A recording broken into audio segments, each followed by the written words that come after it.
لیے بہت عزت کی بات ہے شاہ صاحب تشریف لائے اور وہ اپنی صحت کو بالائے طاق رکھ کر کہیں ٹریول نہیں کر رہے، مگر وہ بہت دیر سے ہم ان کو کہہ رہے تھے تو انہوں نے ہمیں وقت دیا. آپ کا بہت شکریہ. شاہ صاحب کا تعارف کرانا تو سورج کو چراغ دکھانے کے برابر ہوگا. مختلف لوگوں کا مختلف ریلیشن شپ ہے شاہ صاحب کے ساتھ.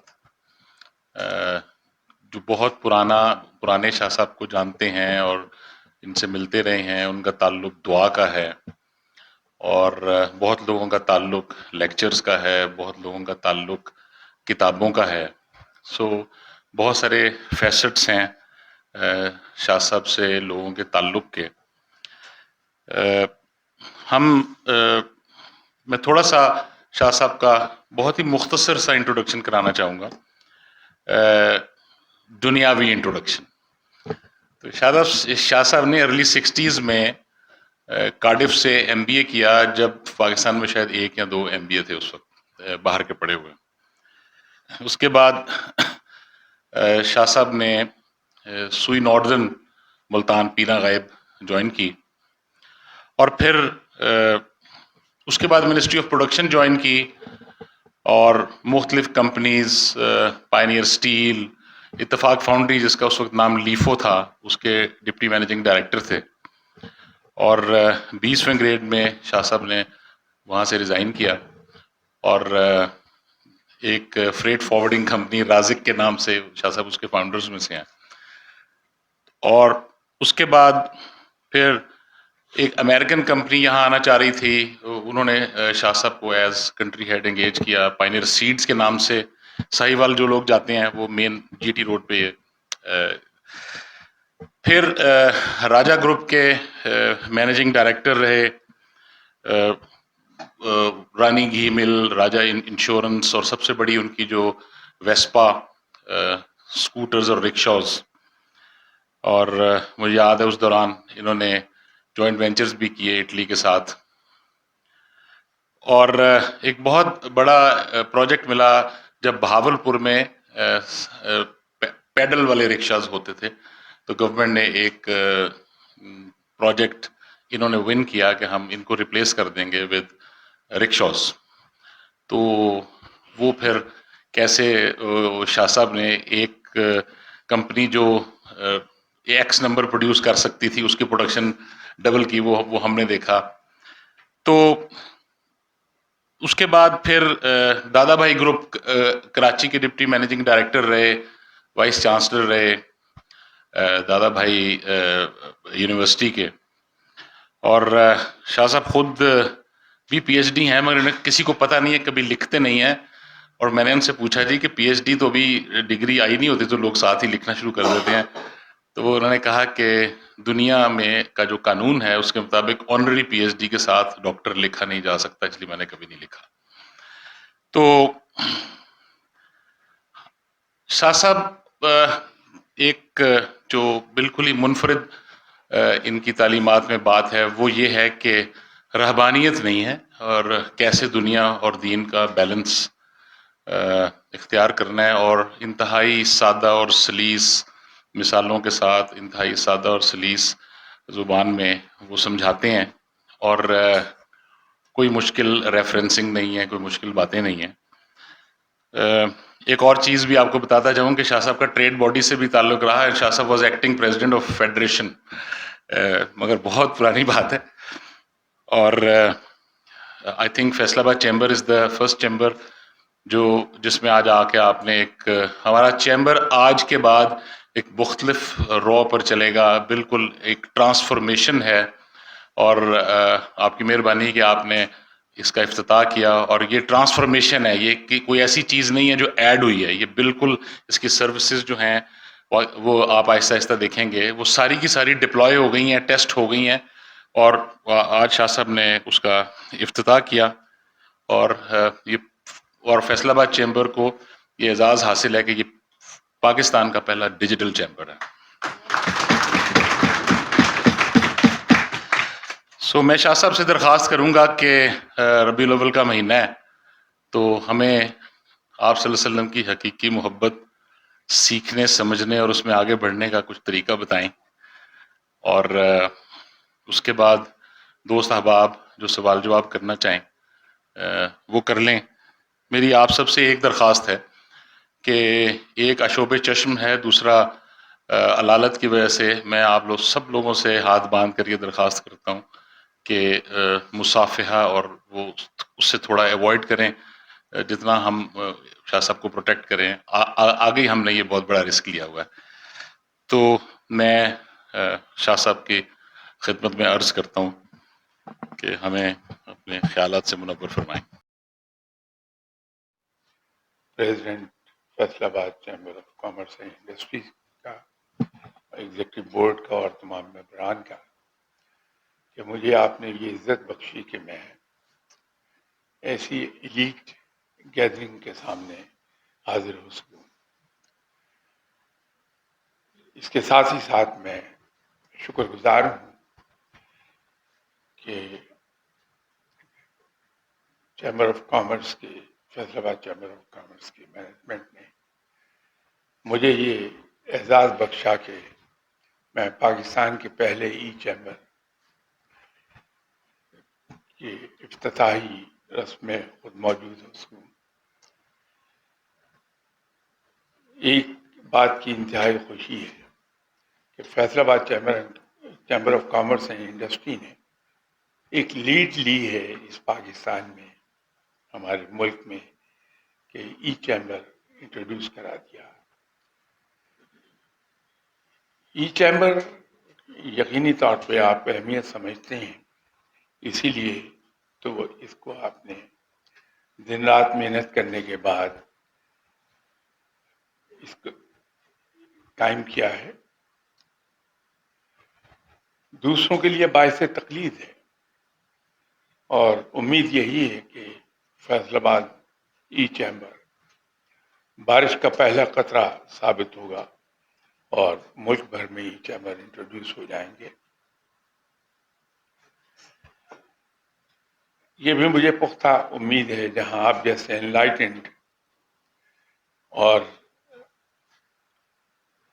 بہت ذہانت کے ساتھ محنت کرنے والے حضرات ہیں، وہاں یہ ای چیمبر ایک ہب ثابت ہوگا انفارمیشن ڈش آؤٹ کرنے کا، اور تمام ٹائپس آف بزنسز، خواہ وہ بگ ٹائم بزنس ہو، میڈیم بزنس یا اسمال ٹائم بزنس، ان کے درمیان ایک کنیکٹیوٹی وہ جو سیم لیس ہے وہ پرووائڈ کر دے گا۔ میری تہ دل سے دعا ہے کہ اللہ تعالیٰ نہ صرف فیصل آبادی چیمبر کو کامیاب کرے، اور جو اس کے مقاصد لے کر آپ سب چلے ہیں رب تعالیٰ انہیں پورا کر دے، بلکہ یہ دوسروں کے لیے ایک ایسی مشعل ثابت ہو کہ جو پورے ملک میں اجالا کر دے۔ ہوتا یہی ہے کہ جس طرح آپ نے ای چیمبر انٹروڈیوس کرا دیا، کسی شہر میں اگر بجلی چلی جائے اور گھپ اندھیرا ہو جائے، سب لوگ بیٹھے رہیں کہ سب اندھیرا ہے، میں اکیلا اگر اپنی موم بتی جلا کے باہر آؤں گا اس سے روشنی نہیں ہو پائے گی، تو میں کیا ایفرٹ کروں۔ لیکن اگر ایک آدمی حوصلہ کر لے اور اپنی ایک موم بتی ہاتھ میں جلا کے لے کے کھڑا ہو جائے سر راہ، تو اس کی ایک موم بتی زیادہ سے زیادہ 10 فیٹ ریڈیس میں روشنی پھیلا سکے گی، لیکن اس کا اصل کام یہ ہے کہ اس کو دیکھ کے شاید اس کا ایک پڑوسی اور موم بتی جلا کے باہر آ جائے۔ اس کے دیکھتے دیکھتے پورے شہر میں لوگ اپنی اپنی موم بتیاں جلا کے باہر نکل آئیں، تو اس گھپ اندھیرے میں روشنی ہو جائے گی، پورا شہر روشن ہو جائے گا۔ رب تعالیٰ سے نہ صرف یہ دعا ہے، بلکہ رب تعالیٰ کی رحمت سے امید بھی یہی ہے کہ اللہ تعالیٰ اس کو فیصل آباد chamber of commerce and industry کی وہ موم بتی ثابت کر دے جو پورے ملک میں اجالا کر دے۔ آپ کے پریزیڈنٹ صاحب نے میرے بارے میں جتنے اچھی باتیں کہی، خوبصورت باتیں کہی، اس کے لیے شکریہ، لیکن اس نے مجھے ایک بڑی پرانی چیز یاد دلا دی۔ کبھی میں بھی آپ کی طرح نوجوان تھا، گرچہ بہت زمانہ پہلے کی بات ہے۔ ان دنوں سیالکوٹ میں ایک صاحب مجھے مل گئے، اللہ کی راہ پہ چلنے والے تھے لیکن خاصے پڑھے لکھے۔ وہ انگریزی کے پروفیسر تھے، ریٹائرمنٹ کے قریب پہنچے ہوئے تھے، لیکن انہوں نے شادی نہیں کی تھی۔ بہت پیارے آدمی تھے۔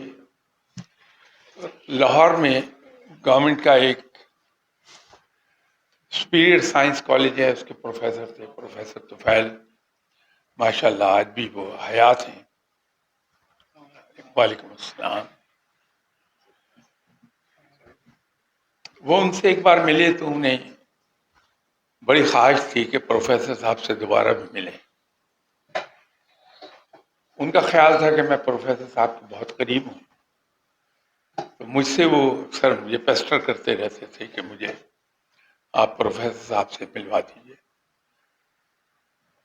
میں نے پروفیسر صاحب سے ریکویسٹ کی، ملاقات ان کی ہو گئی، لیکن اس ملاقات کے بعد ان کی پروفیسر صاحب کی صحبت میں رہنے کی عرض بہت بڑھ گئی۔ اب میں پروفیسر صاحب سے ہچکچا رہا تھا کہتا ہوا، لیکن ان کی ضد ایسی تھی کہ میں پھر تیسری بار بھی پروفیسر، ان کا شرازی صاحب نام تھا، شرازی صاحب کے پاس چلا گیا اور جا کے میں نے کہا کہ پروفیسر طفیل آپ سے بہت متاثر ہیں اور جہاں بھی بیٹھتے ہیں آپ کی تعریفیں کرتے ہیں، تو میرے کہنے سے انہیں 5 منٹ دے دیجیے۔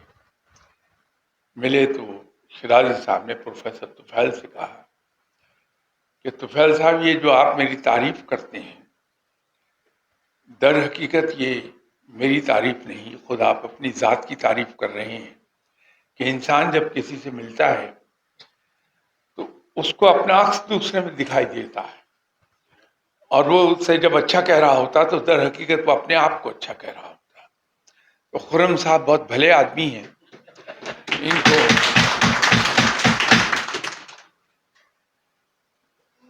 ان کو یوں ہی لگا کہ شاید میں اچھا ہوں، ایسا ہے نہیں۔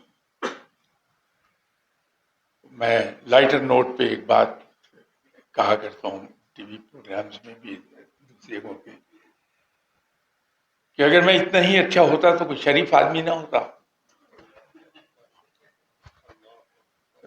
مجھے کہا گیا تھا کہ یہ سیشن اصل میں کوشچن آنسر سیشن ہے، میں آپ کا زیادہ وقت ضائع نہیں کروں گا، گفتگو کر کے کوشچن آنسر سیشن کی شروع کرنے کے لیے میں فلور دے رہا ہوں ڈاکٹر خرم کو۔ اوور ٹو ڈاکٹر خرم۔ نہ میں اسکالر ہوں، نہ میں کوئی عالم ہوں، سڑک پر فٹ پاتھ پر پھرنے والا ایک آوارہ گرد۔ اگر بڑے بڑے علماء اس کا جواب نہیں دے پائے تو اس کے سلسلے میں کیا عرض کر سکوں گا، لیکن جو میں سمجھتا ہوں وہ میں عرض کر دیتا ہوں۔ اس طرح کی قرآن پاک میں کئی ایک مثالیں موجود ہیں کہ جو بظاہر، میں انڈر لائن کر رہا ہوں اس ورڈ کو، میرا میجر ایمفسس ہے اس پر، بظاہر وہ ایک دوسرے سے ٹکراؤ رکھتی ہیں۔ لیٹ می سے اگین، بظاہر، لیکن در حقیقت ایسا ہوتا نہیں ہے۔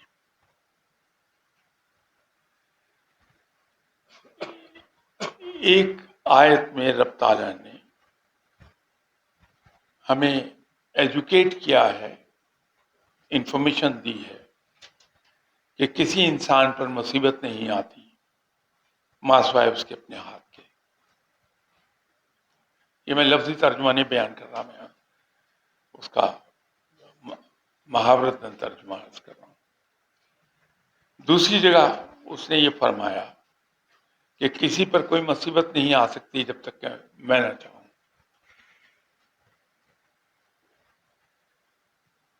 وہ اپنی قدرت کا اظہار ہے اس کا، کہ میں قادر مطلق ہوں اور اتنی قدرت والا ہوں کہ کسی پر کوئی مصیبت نہیں آ سکتی جب تک کہ میں نہ چاہوں. یہ قدرت کا اس نے اپنا اظہار کر کے ہمیں بے فکر کر دیا تمام لوگوں کی ہائی ہینڈڈنیس سے، تمام لوگوں کی سازشوں سے بے فکر کر دیا. اس کی اگر میں عام زبان میں ایک مثال دے دوں کہ یہ جو ہمیں دھڑکا ایک لگا رہتا ہے، میں بھی صبح شام لوٹا پھیرنے والوں کے پاس جاتا رہتا ہوں کہ یہ مجھ پر فلاں نے جادو کر دیا، فلاں نے تعویذ کر دیے، فلاں نے کوئی عمل کر دیا میرے اوپر، اس لیے یہ بٹن بند ہونے میں بجائے 2 سیکنڈ کے 3 سیکنڈ لگ گئے. میرا بھی یہی کام ہے. اس سے اس نے آزاد کیا ہے وہ بات کہہ کے کہ آپ بے فکر رہیے، اگر میں نہیں چاہوں گا تو آپ پر مصیبت کوئی آئے گی نہیں. اس کے ساتھ ساتھ ایک اور چیز بھی آئی ہے کہ یہ کہہ کے رب نے اپنی بندگی کی راہ دکھائی ہے ہمیں کہ ہم اس کی بندگی کرتے رہیں. وہ جو بات اس نے کہی جس کو میں نے کہا کہ وہ ہمیں ایجوکیٹ کیا ہے یہ کہہ کے کہ انسان پر کوئی مصیبت نہیں آتی ما سوائے اس کے اپنے ہاتھ کے، وہ ہمیں محتاط کیا ہے کہ جو کچھ میں نے تمہیں مینٹل فیکلٹیز عطا کی ہیں، جو کچھ سمجھ اور عقل عطا کی ہے، جو علم عطا کیا ہے، اس کو بروئے کار لا کے تدبیر سے کام کرو تاکہ تم کامیاب ہو جاؤ. تو جہاں کہیں ناکام ہوتے ہو یا کسی مشکل میں پھنس جاتے ہو تو کسی کو بلیم نہیں کرو، اپنے آپ کو اینالائز کریں کہ میں نے کہاں غلطی کر لی، اس لیے کو میرے اپنے ہاتھ سے آئی ہے. میں تو اس کو یوں سمجھتا ہوں، کہلاتے ہیں کہ اللہ کے دوست ہیں تو اپنے دوستوں کو دیتا، لیکن عجیب اتفاق ہے کہ اس کے کوئی پیغمبر مالی لحاظ سے بہت زیادہ ایفلوئنٹ نہیں رہا. جو تھے انہوں نے سلطنتی چھوڑ دی، وہ امیری میں بھی فقیری کر لی. اس کو سبسٹینشیٹ کیا آپ صلی اللہ علیہ وسلم نے کہ صحابہ کے ساتھ ایک دن مدینہ منورہ سے باہر تشریف لے گئے تھے، واپس آئے تو آپ صلی اللہ علیہ وسلم کا عمومی راستہ جنت البقیع میں سے ہو کے اپنے حجرہ مبارک کی طرف جاتا تھا. تو جنت البقیع کے آغاز میں ایک مری ہوئی بکری پڑی تھی جس کے جسم میں کیڑے چل رہے تھے. تو آپ صلی اللہ علیہ وسلم وہاں رک گئے اور رک کے صحابہ سے فرمایا کہ تم میں سے کون اس بکری کو خریدے گا؟ تو صحابہ نے ایک دوسرے کی طرف دیکھ کے پھر جواب دیا کہ حضور یہ تو گلی سڑی بکری ہے، اس کو کون لے گا؟ فرمایا کہ پھر یوں سمجھ لو کہ رب کے نزدیک اس دنیاوی مال و زر کی، دنیاوی متاع کی ویلیو اس مری ہوئی سڑی ہوئی بکری کے ایک بال کے برابر نہیں، یہ اس سے بھی حقیر ہے رب کے نزدیک. تو جو چیز اتنی حقیر ہے وہ باعث عزت ہمارے لیے کہاں سے ہوگی؟ یہ ہماری سوچ ہے 1947 کے بعد سے. معاملات آہستہ آہستہ اس طرف کو چلے کہ جہاں ہمارے یہاں ہماری جو پرائرٹی تھی یا پریفرنس تھی وہ تبدیل ہوتی چلی گئی.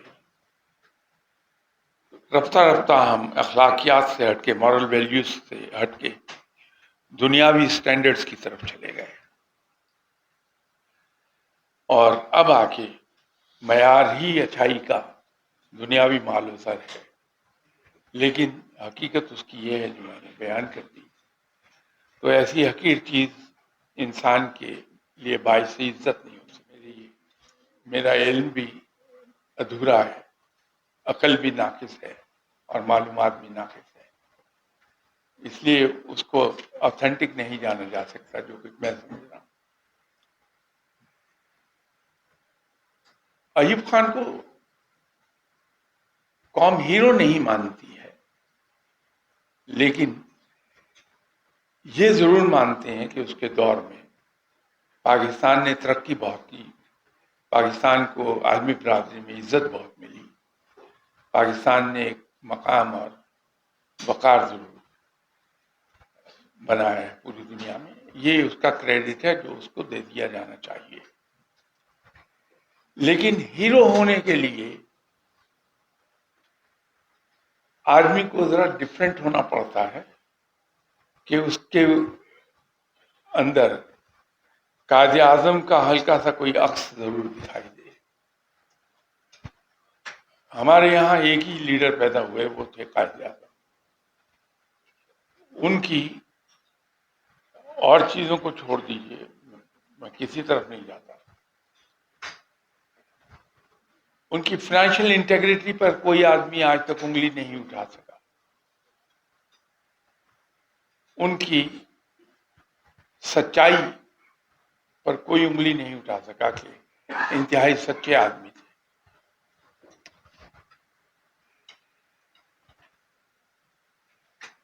ان کے اندر لالچ ابھی تک کوئی ثابت نہیں کر سکا۔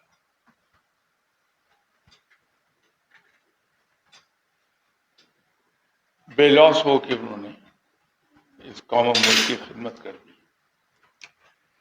ابھی آپ نے فرمایا کہ اس قوم نے قربانیاں نہیں دی پاکستان بنانے میں، ایسا نہیں ہے۔ میں نے تو عرض کیا کہ ہجرت میں 10 لاکھ لوگ شہید ہو گئے، جو مہاجر تھے وہ اپنا سب کچھ چھوڑ کے ان علاقوں سے پاکستان آ گئے جو انڈیا کا حصہ تھے۔ ہماری قوم کی ایک ہی بد نصیبی ہے کہ ہم ہیرو پیدا نہیں کر سکے، ہمارے یہاں ہیروز نہیں ہیں، اور اسی لیے قوم مجھ جیسے بلو ایوریج آدمی کو بھی تمغہ دے دیتی ہے۔ اگر ایوب خان ہیرو ہوتے تو پھر محترمہ فاطمہ جناح ہارتی نہیں کبھی، یہ جیت کر بھی اپنے آپ کو ہارا ہوا ڈکلیئر کر کے اقتدار ان کے حوالے کر دیتے۔ وہ لیڈر کا کام ہے۔ لیڈر کی تعریف اگر کوئی پوچھ لے تو شاید اس کی ڈیفینیشن بیان کرتے ہوئے ہم میں سے ہر ایک کو آدھا گھنٹہ پون گھنٹہ لگ جائے گا۔ لیکن آسان ترین طریقہ، کیونکہ ہم سبھی اجمی ہیں، عربی پر ہمیں عبور حاصل نہیں ہے، تو عربی میں دعا مانگنا خاصا دشوار ہو جاتا ہے۔ تو اس کا ایک آلٹرنیٹ ہے بہت ہی آسان سا، کہ اگر میں سونے سے پہلے 11 ٹائمز سورہ اخلاص پڑھ کے اپنے اوپر خود دم کر لوں تو میں نہ صرف نظر بد بلکہ حاسدین کے حسد سے، مخالفین کی شر سے اور ناگہانی مصیبتوں سے بچا لوں گا۔ ناگہانی مصیبتوں کے لیے صحابہ کرام سورہ ملک کی 14ویں آیت کو کثرت سے پڑھتے تھے، اور ان کا اس پر اعتقاد اتنا تھا سورہ ملک کی 14ویں آیت پر کہ ایک بار ایک صحابی پہ کسی مصیبت میں پھنسے تو دوسرے صحابہ کرام نے ملنے پر ان سے کہا کہ کیا ہوا، تم پر یہ مصیبت آ گئی؟ تو انہوں نے کہا کہ زندگی میں صرف آج ہی ایک بار میں سورہ ملک کی 14ویں آیت کا ورد نہیں کر سکا اور آج ہی مصیبت میں پھنس گیا۔ تو مصیبتوں کے خلاف ایک بہت بڑی ڈھال ہے سورہ ملک کی 14ویں آیت۔ تو اگر یہ ہم صبح فجر کے بعد 101 بار ڈیلی پڑھ لیں تو ناگہانی آفتوں سے محفوظ رہیں گے انشاءاللہ تعالی۔ میں بھی 79 ایئرس کا ہو گیا۔ میں نے اپنے میڈیا پر کبھی دینے والے کو کنڈیم کرتا نہیں دیکھا. ہم نے اس قانون میں یہ ترمیم کی کہ لینے والے کو کنڈیم کرتے ہیں، دینے والے کو کبھی کچھ نہیں ہم نے کیا. تو جب تک کہ لینے اور دینے والے دونوں کو ہم کنڈیم نہیں کریں گے، رشوت نہیں بن. میں ایک زمانے میں ایک ادارے میں کام کر رہا تھا، 1971 کا شروع تھا غالباً. فیروز پور روڈ پر ایک فیکٹری ہوا کرتی تھی، سمد ربر ورکس. وہ بڑے کام کرتے تھے، بظاہر وہ چھوٹی سی فیکٹری تھی. تو میں ان کے مالک سمد صاحب سے ملنے کے لیے گیا ہوا تھا وہاں، اور بھی 3-4 لوگ ان کے وزٹر آئے ہوئے تھے. تو اتنی دیر میں آرمی کے 2 افسر آئے اور انہوں نے کہا کہ ہمیں ربر بوٹس بنا دیجیے. تو سمد صاحب نے کہا کہ بالکل بنا دوں گا میں. تو کہنے لگے ٹھیک ہے، کل آرڈر پہنچ جائے گا. تو کہنے لگے کہ اس کے ساتھ ایڈوانس چیک بھی بھیج دیجیے گا. میں نے کہا کہ ایڈوانس تو ہم نہیں دے سکتے، ہمارے پاس اتھارٹی نہیں ہے. میں نے کہا پھر میں معذرت چاہوں گا. ان دنوں ایسٹ پاکستان میں حالات کوئی بہت زیادہ اچھے نہیں تھے، تو ہم سبھی جذباتی تھے، ایموشنل تھے. وہ جو انہیں ملنے آئے ہوئے تھے ان میں سے بے غلط دوست ہوں گے 1-2، انہوں نے کہا کہ سمد صاحب یہ کیا کر رہے ہیں آپ؟ ملک کے حالات دیکھیے، ان کو بوٹس کی ضرورت ہے، بنا دیجیے. انہوں نے کہا کہ 65 کی لڑائی میں نے پاکستان ایئر فورس کو بیلونز بنا کے دیے تھے جو انہوں نے ایئر فیلڈ کی حفاظت کے لیے لگائے تھے. اس کی پیمنٹ آج تک نہیں آئی ہے، 5 سال ہو گئے. میں جاتا ہوں، اکاؤنٹس والے 2% مانگتے ہیں مجھ سے، وہ رشوت میں دوں گا نہیں. میرا بل پڑا ہوا ہے. اب میں نے یہ کہا کہ ایڈوانس پیمنٹ دے جاؤ، میں کام کر دوں گا. انہوں نے تو یہ بات کہہ دی، لیکن میں یہ سوچتا رہا کہ یہ آدمی اللہ کے قانون پر عمل کر رہا ہے اور اللہ نے اسے کیا عروج دیا ہے اور کس قدر اس کا کاروبار چمکایا ہے.